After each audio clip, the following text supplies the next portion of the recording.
In a broken trust saga, a mother's fears echo through her daughter's painful reality. Why would you say that to him?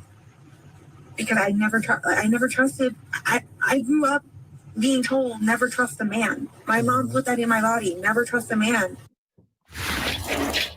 Yikes. I was scared of a Woody Allen situation. Absolutely. Shorty womp womp. What's up? The sweetest Jersey girl. Abso-freaking-lutely. If she protects Stefan Stearns, number one, it wasn't going to come out right away and nobody would be pointing the finger at her, letting her daughter be abused, number one. And number two, we don't know how much of how involved she was in the taking of Maddie's life. I mean, she automatically wanted to get him a lawyer. And then she asked if the CSAM stuff, she saw her daughter's mouth on that man's penis. I gotta just say it. I'm just gonna come out and say it. She asked to see it again, and then she asked if she could think about if she wants to press charges or not. You don't tell me that that's a woman that is not involved. Thank you, V, for becoming a new member. If you tell me how to say your name, I'll pronounce it right. You can't do that.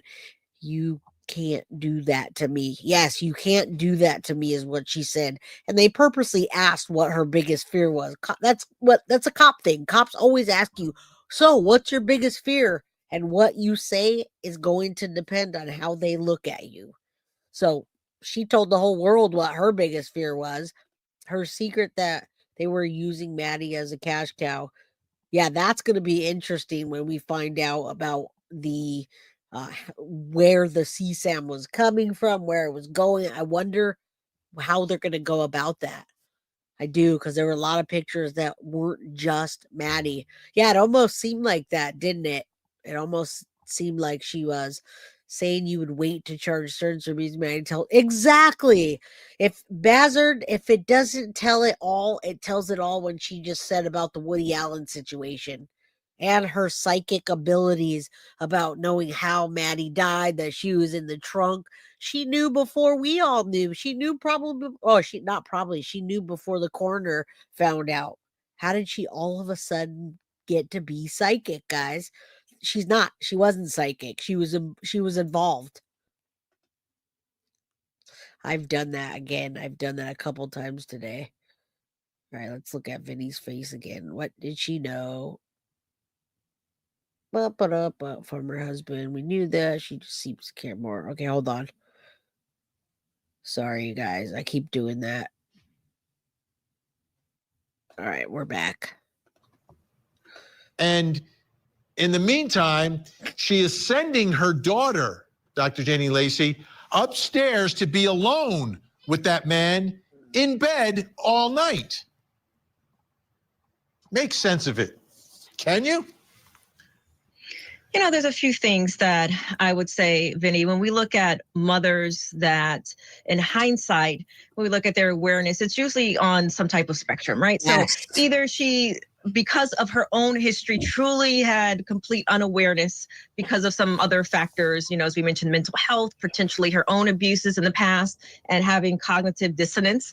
But we're also looking at, because of this statement, I would suspect that she's had some type of, whether it's either subconscious suspicion or partial awareness, for the very fact that perhaps maybe she noticed some red flags but didn't recognize them to the full significance. You know, perhaps she had concerning to some of his behaviors, but psychologically, because of her own mental awareness and challenges, she couldn't defend against acknowledging what was probably happening. So kind of came at him at a different perspective. But we also consider when mothers have their children that were sexually abused under their watch, so to speak, sometimes we'll see some common things, Vinny, and that's sometimes there's some psychological dependence on the partner, right? So in this case, from an emotional standpoint, where she's able to do what she needs to do. So he's having access to her child while she's being able to have some level of freedom, whether it's work.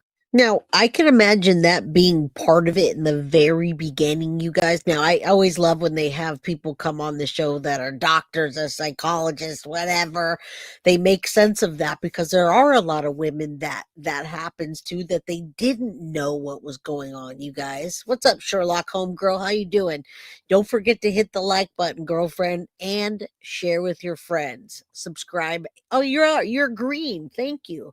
Yeah, so I that does happen. It does happen. I've had people tell me that they were abused and their mom didn't know about it. So that does happen, but this is not one of those cases. Chris Cutie says she was more of a pimp than a mother. She was taught to never trust a man, but she threw her daughter in Stanky's arms. Amen, Chris. Amen. You said it all. I don't have to say anything else. Or doing other things, or potentially her own prior trauma history. We know that when women have their own trauma history, it affects their ability to recognize danger because they have poor boundary recognition. Obviously, there were no boundaries in this home, and we can clearly see that for many different reasons, and potentially because of her own developmental history. So there's probably some psychological makeup when we really dig down into who she is that would make some sense in the context of this very, very sad story. Yeah. Really sad for Madeline. And Gavin, I just want to be clear. Like, they went through all these images and there is no way to link Jen Soto to any of these images, right? I mean, she's not in the pictures. A third person isn't taking the pictures. So I don't think she's there when any of this is happening, like in the room. Yeah, from what we have been given so far, and Florida is a very transparent state when it comes to open records and See, and that's the problem. That's the problem. And that's why Jen Soto is not arrested, you guys, is because there's no evidence to link her. Now, we would think that it's evidence enough that she just said to the whole world that she was afraid of the Woody Allen situation, or that she told the whole world that she needed a good night's sleep and she sent Maddie to bed many times over and over and over and over, right? Because we saw that. Who is that female? What female? Madeline Soto up there? Oh, the lady talking? She's one of the people on Court TV. I don't know if she's some kind of doctor or something like that. So, now she did want him back because of the income loss, but they had a mutual agreement with each other, and only they know what that mutual agreement is or was. Records involving a criminal investigation. They're very open. Everything that we've seen so far does not have Jen in the photo. It does not seem to be that she has taken the photo. But for me, I always come back to the question, if her daughter had been being abused for 5 years, and over the course of so much time and so many incidents, how is it that she does not know about this? I guess extending a little extra grace here, it's possible that she didn't know, but she it's hard to believe. I think that's where we all end up. We're out of time for now, but it's so great to have you on the show. Gavin Fish, check him out on YouTube, folks. Dr. Janie Lacey, thank you. Jen Soto is in the middle. Again, that was a doctor, Dr. Janie Lacey. And usually when they get those women psychologists, they talk about they are like an advocate for women that happens to them. And that does happen. But in this case, I do not think that happened to Jen Soto. Yes, Court TV, she's absolutely wrong. And right, Joseph Scott Morgan, in my opinion, earlier was completely wrong. I think he was just being devil's advocate, just playing that. All right, let's keep going. We got to go to another episode of this story and the middle of this case. She should know more than any other person except the killer.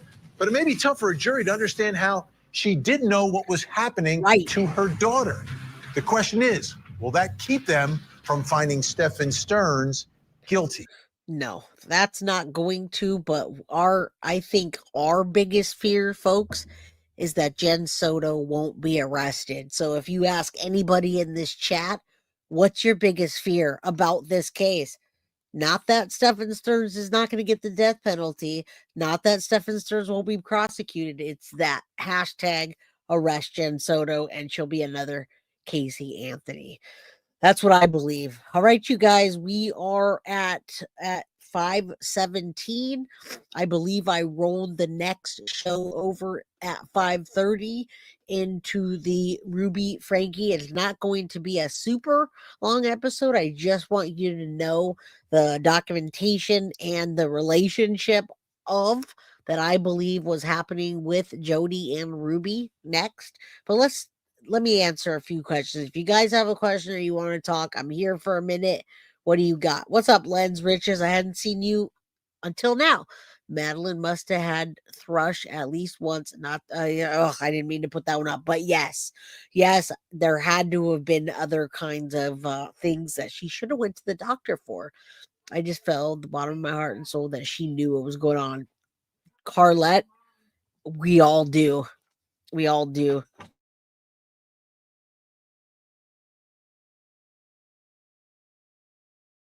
Okay, sorry. They were leaving. Sarah, how you doing? Thanks, Jay. Big time, Jay. I really want you guys to roll over into that.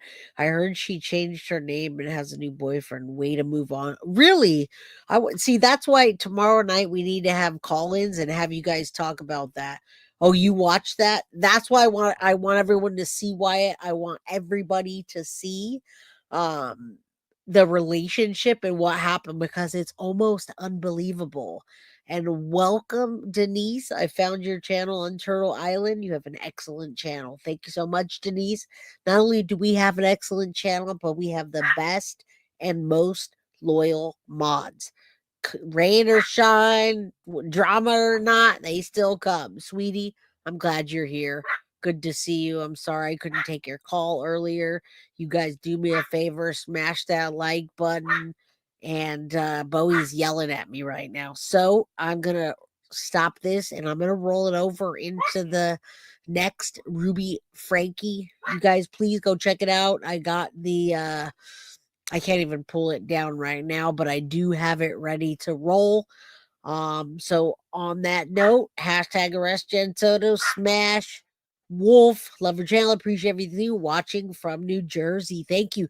That reminds me of from New Jersey, we're gonna have the Corey Michelo case on Sunday. I'm sure you know lots about that. Man, I want to know more about Jen Soto and what she's up to. You guys call in tomorrow. Tell me what you know about that.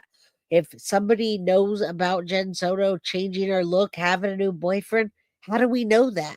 Who knows that? Have you seen? I'm not trying to get anyone to like do anything. I just want you guys to tell me what you know.